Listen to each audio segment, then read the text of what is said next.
Today we're going to be talking about physical and chemical changes and physical and chemical properties. You may have learned some of this information before, but I'm hoping that I'm going a little more in depth than you had in other science classes. By the end of this PowerPoint, I would like you to be able to explain and identify physical and chemical changes and physical and chemical properties. So, physical properties of matter, these can be determined without changing the chemical composition of the substance at all. Some examples would be states of matter at room temperature, melting and boiling points, density, color, luster, hardness, conductivity, and ductile. So these things are something that can be determined by looking, doing some simple tests like scratching it, or running electricity through it. Ductile, this would be with metals and trying to draw it into a wire is what that means. So you're just stretching out the metal, turning it into a wire instead of a sheet of metal. Melting and boiling points, these are things that you can do just by applying heat to it and sticking a thermometer in to figure out where it's melting or it's boiling at. Hardness, this would be where you would scratch it across a streak plate to figure out the hardness of the substance. Most of these can be done, actually all of these can be done without changing the substance at all. Chemical properties of matter, these determine the usefulness of a substance and its ability or lack of ability to combine with other substances. Examples would be flammability, reactivity, and whether it does or does not oxidize. So if you've ever mixed vinegar and baking soda together in a glass, a pitcher, whatever kind of container you had, and you noticed that it was bubbling, it was creating carbon dioxide gas. And so then if you would pour that gas, so you'd act like you're pretending to pour the liquid, but you're just pouring it so that the liquid doesn't come out.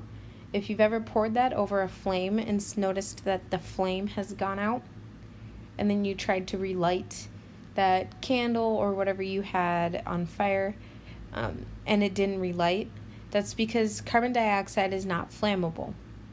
And that would be something that you would determine as a chemical property.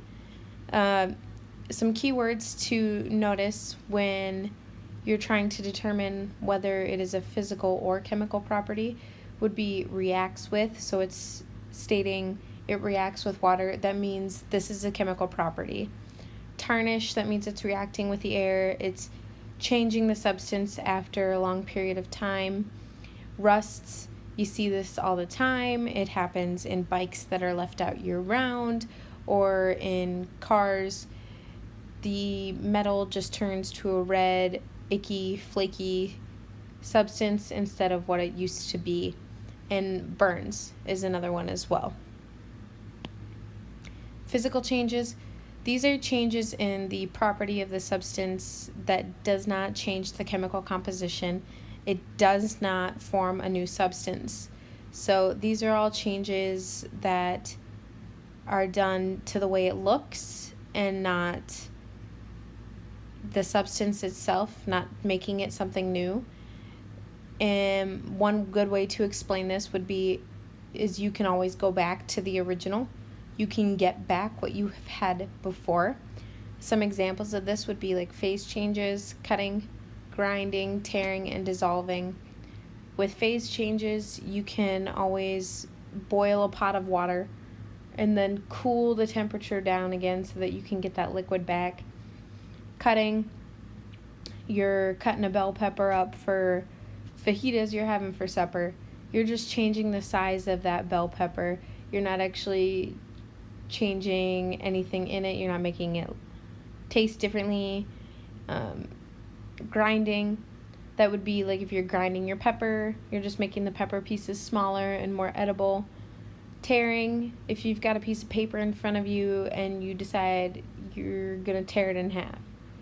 Well, you still have that same piece of paper. You could tape it back together and make it one piece of paper again. But what you're doing is you're just physically making it two smaller pieces of paper. And dissolving, this one tricks a lot of people. Dissolving, it doesn't actually make a new substance. You're just taking that salt or that sugar and putting it in the water. If you were to boil that water and make it so that the water evaporates, the salt or sugar would be left behind in the pan, so you could get it back. So I've got some pictures here. There's a block of ice, and then there's a cup of water. I'm guessing this is water, and then some gas. Phase changes, like I said, physical change. Then you have a log that is being cut in half. It's just changing the size of the log. It's not actually changing anything itself. Some person is dissolving sugar into water. Again, you can boil the water off and get that sugar back. And then you've got a cup there, which is being broken. If you really wanted to, you could glue all those pieces of the cup back together, and it would somewhat look like the cup did originally, but I would probably just throw it in the trash. So chemical changes, these are changes that create a new substance with different physical and chemical properties.